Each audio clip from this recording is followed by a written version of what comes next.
Bonjour ou bonsoir peuple congolais, ça dépend. Il y a heure où vous allez qu'on a ngai ne gonamino Christian Bolabiama mamba peuple mokonzi peuple souverain combattant résistant révolutionnaire PNI et ali politiciens non institutionnels. Bande ko ngai toye awa pona koloba makambo o etali mboka na biso donc bomoni sujet donc ekota na kata complicité monene o ezali organisé na ba Rwandais na bandeko obo bengi bandeko na bino ba congolais donc ba organiser eloko wana ba mema biso na ba organisme oyo esengela ki tozala te na ba organisation internationale esengela tozala te donc bandeko na ngai avant tokota na mozindo mo moke tokopesa 1 minute de silence na compte ya Apareko na souvenir, il y a grand résistant, grand idéologue, il y a combat, il y a résistance, Tutangi Papa Honoré Ngwanda. Donc, et Sengeli toujours 1 minute de silence pour Nato Kota na Mozindo. Ils allaient donc, émission Mokwa Mukuse, mais to observer 1 minute de silence na honneur, il y a grand résistant à Tikibiso Papa Honoré Ngwanda.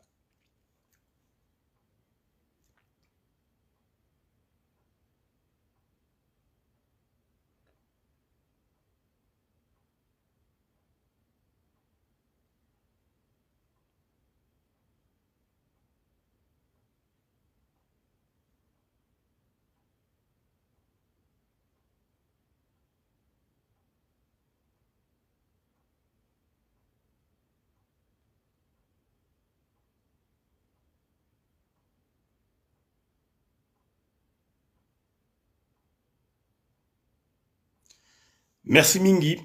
Tokosenga na bandeko Apareko, donc bazala ensemble. Merci Mingi. Nandenge tomoni présidente intérimaire Candide Okeke.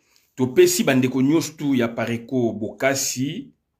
Bolingo tozali nango ensemble. Tokobunda komba ensemble ti na suka ti na libération ya mboka na biso.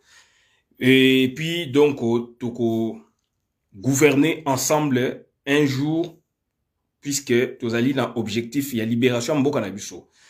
Bandeko na ngai toye koloba mingi makambu ya organisation oyo MAEP, donc MAEP MAEP ezali donc accord moko signé volontairement. C'est un accord volontaire conclu entre les États africains pour évaluer et réviser systématiquement la gouvernance au niveau des chefs d'État, afin de promouvoir la stabilité politique, l'intégration économique accélérée au niveau sous-régional et continental, la croissance économique et le développement durable.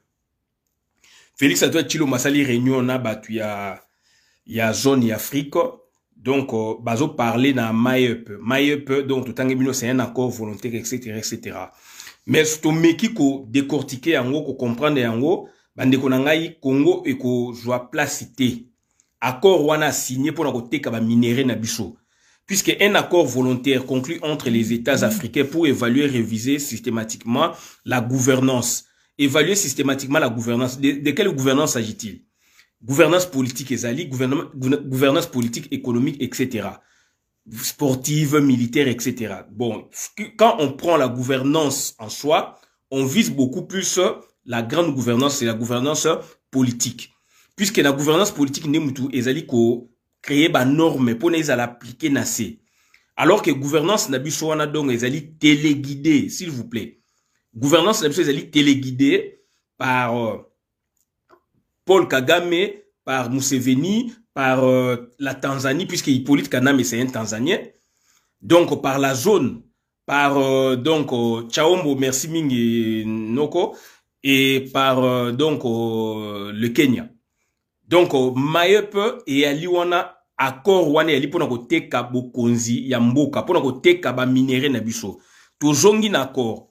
Babi bien que MAEP est un accord volontaire conclu entre les États africains pour évaluer et réviser systématiquement la gouvernance au niveau des chefs d'État. Au niveau des chefs d'État, Félix Antoine Tshilombo na zone wana azali marionnette. Félix n'a pas de pouvoir. Félix Batieye azali donc bouche yaba Rwandais. Daribo, c'est grand écrivain, historien congolais na kata diaspora, merci mingi. Donc, ça, c'est la gouvernance déjà, Ezali Malamouté. Au niveau à chef de l'État, il ne représente rien. Azali, donc, sous-fifre, Azali subjugué par Hippolyte Kanambe. Donc, ça, c'est de un. Deuxièmement, par Paul Kagame. Troisièmement, par Parenaye, Ezali Nani, Ezali Uganda. Yori Museveni. Puisque pouvoir Oyo Ezana Congo Lelo, Ezali qui place à Jean-Pierre Bemba. Ezali parti à bon maman ya Museveni. Parti à bon tata naye, donc après ça yango Hippolyte Kanambe par le truchement à Paul Kagame, puisque Museveni azali côté moko papa naye rwandais, maman naye donc ougandais. Ougandaise. Tout ce que j'explique à ma camona bandaka, il peut ça comme au boulot temps ba moni que ba rwandais vraiment ba côté na Congo, ba ougandais côté bon maman ne ba tomo, puis ougandais za côté bon maman naye. D'où ce que le pouvoir oyo ezali na Congo, ezali qui donc il fait la partie à bon maman ngez à MLC. Donc Jean-Pierre Bemba malheureusement Jean-Pierre Bemba kangaki. Tout ça ba vidéo déjà bandaka là. Donc Félix Antoine Tshilombo représente la partie il y a pouvoir, il y a ba rwandais bien sûr, il y a Museveni mais côté sa maman. Puisque côté papa naye basi balié bazako lia. Donc bandeko nanga de la gouvernance wana. Et puis au niveau des chefs d'État, il n'est rien, il ne représente pas vraiment donc la grandeur du Congo. Donc afin de promouvoir la stabilité politique, il n'y a pas de stabilité politique. Tant que Tozana Batouane, il n'y a pas de stabilité politique. Biso Tozalaka donc na CPGL, babomi CPGL nanko, baboma CPGL nanko, bameye biso na nino na Sirgel, na loba yango biso il faut to bimaka na Sirgel. Il faut tout bimana ba koro maïep. Donc là, c'est ils vendent le pays. Donc, c'est répété, maïep est un accord volontaire conclu entre les États africains pour évaluer et réviser systématiquement la gouvernance au niveau des chefs d'État afin de promouvoir la stabilité politique. Il n'y a pas de stabilité politique au niveau nabiso, même au niveau de la zone. Bango basa la stabilité, biso la stabilité, de ba créer biso instabilité.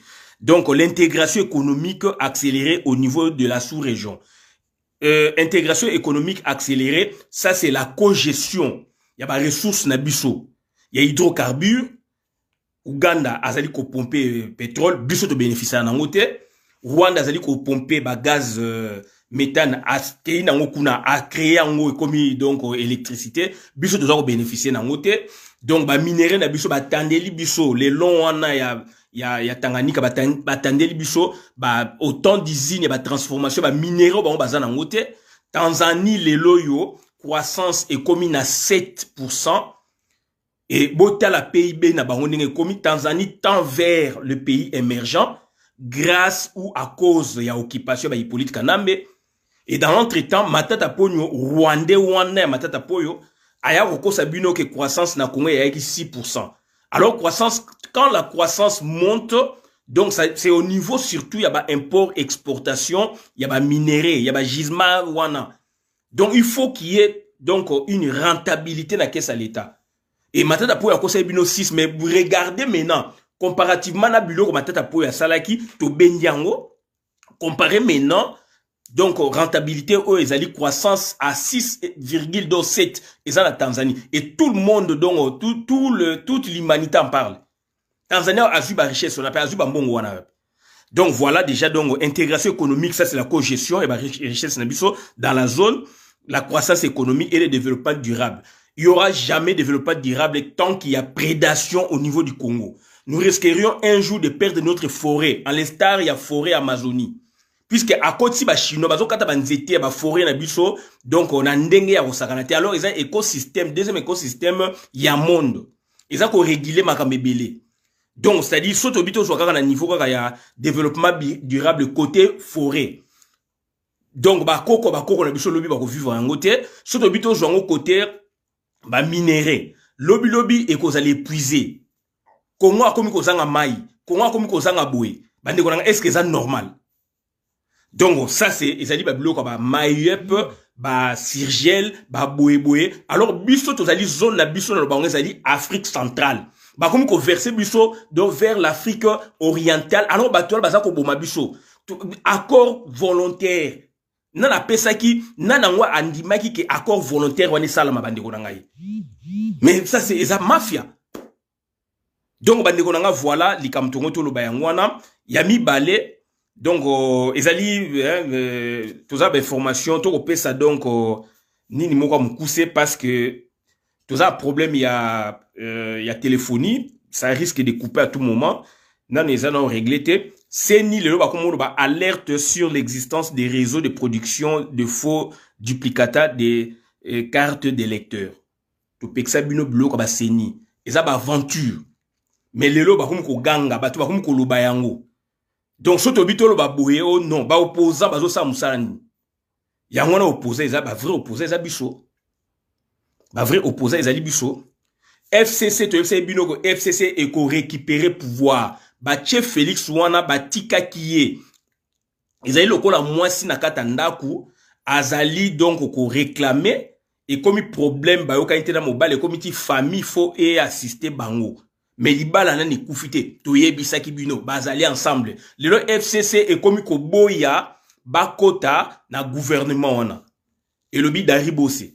Siko babiloko wana siko dongo bokolela na nani bino ba taliban bino ba to bokolana Félix donc alors que Félix a sala donc asala cop na ye azali à l'aise azako vivre makam normalement donc azali siko makam ba website yango azako exécuter to yebisaki bino il y a rien le FCC est du position clairement to yebisaki bino makam football makam équipe nationale ya Léopard to yebisaki bino donc ba tcheli bino ba paravant Constant Omari paravant il faut ba bengana ye akomi millionnaire na ba mbongo ya mboka ya match baza ko teka ba match na bino lelo équipe na bino ezali éliminé ba okele sou coupe ya Cameroun te 3-0 pona okene Gabon ba vandisi Daribo se a expliqué nga ba vandisi ba joueur na aéroport ya Njili donc toute la journée. Le même jour au match, les joueurs sont fatigués déjà depuis notre aéroport. Et notre transport, on a sous donc aérien, ça leur a pris plus ou moins 2, donc ça dit 1 heure du temps, il y a vol. Le même jour et sans vraiment une bonne préparation, to poli 3-0. Dans notre état, pays Mickey, Comore, Rwanda, et ko qualifié. Bazo sa ba promotion ba mboka na bango wana ba Tanzanie biso to komi ko régresser. Pourquoi bazo sa lango puisque babi que football et sangisaka peuple.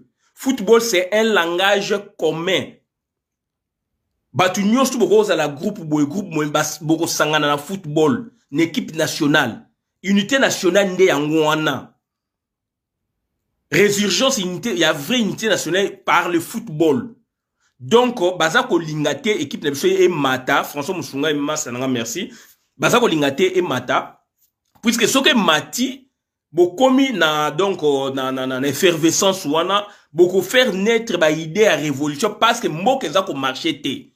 Et Bissopé aussi ba Congolais, ba résistant, ba révolutionnaire, ba combattant, ba Congolais donc en général, tozali na lisière, tozali na frontière entre kolinga équipe wana te puisque ezali na kati na moment occupation na kolinga yango mais bien te d'où eux mena pénètre bazo kota na kati na biso parce que toujours ba que ceux qui ba gagner ba opesa ba gloire na ba occupant. Félix n'est qu'un figurant.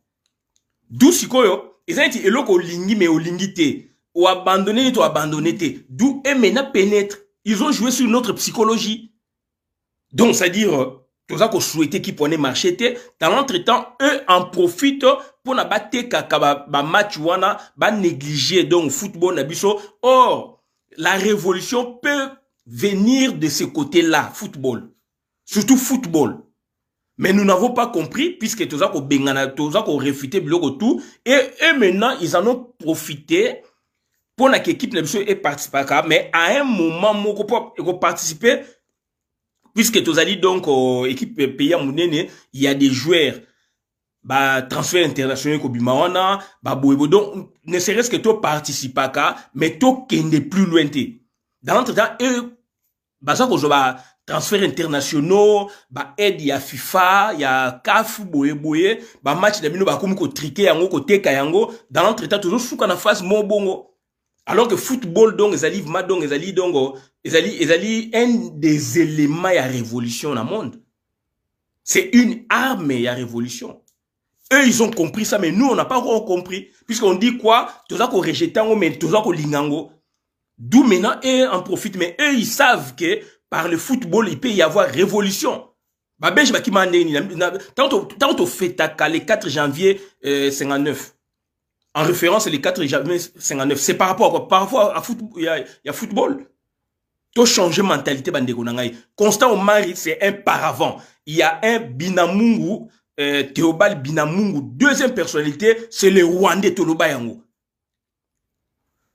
Toké sous dans équipe technique, côté technique, entraîneur, directeur technique, il y a un Zahira, un Rwandais, ndeko matata mponi. Il est inamovible. Chanjaka a été depuis 2015. Dans l'entretemps, entraîneur, sélectionneur, Sengebembi, Azali wana na un paiement.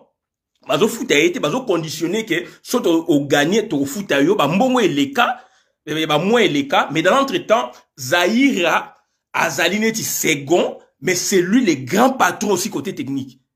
Et lui, il touche des pécules, ba mbongo, ba avantage et belé. Bandeko nanga to okenda mboko wapi. Donc, bandeko nanga, voilà, message to yeki koloba yangwana. Donc, on est ensemble, to bunda bo solo, et je suis contre, donc, c'est-à-dire Mayep.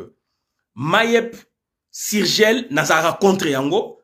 Donc, Mboka Nabiso était Kami, donc, Nabanguna et tout ça, kende vers Banguna. Moutao kende kuna nizana Félix Atoe Chilombo. Donc, azo kende vers Banguna, alors Mboka Nabiso, nous appartenons, n'est-ce pas, donc, on a ba organisation y Afrique centrale. Organisation Afrique centrale, depuis toujours. Bah, comme on mema biso la Sadek Bango, bah, memi biso la Sirgel Bango, Sirgel Botanga yango donc ezali ko envelopper ba organisation nyonso o ezali donc c'est une façon ko mettre Congo à genoux. Donc bokoyi ko sala bokena Sadek bokena boyeboye suka nango Sirgel. Sirgel c'est une enveloppe botanga yango malamu. Sadek Kaye il y a Bango kuna organisation il y a Afrique orientale économique CAC il y a Afrique centrale boyeboye. Donc, ça dit, en dehors de Maghreb, donc, ça dit, Sirgel, Basaliango, et Zali, quoi, envelopper toutes les autres organisations internationales en Afrique. Nasséa, Sahara. Tout ça, ils ont visé implicitement le Congo pour le faire agenouer. Et on l'a agenoué. Yango na loba, il faut tout bima na Sirgel. Tozonga, par exemple, l'organisation Moko Dongo, par exemple, dengue Zagi, CPGL. On était tranquille. Ou une autre organisation a créé, mais Sirgel, c'est l'enveloppe. Il y a GR contenu, Sadek, Bouébona contenant, Sirgel. Bokene bosolo li na bakaye, bosolo li na baboué, na bamaye, pour na bosolo li boboué, souka nango so esimbite kuna. Donc, on a le baga ngwana souki awa vidéo bola na malamu, merci. Na souki awa, merci, bolanda, merci. Ça chauffe, merci.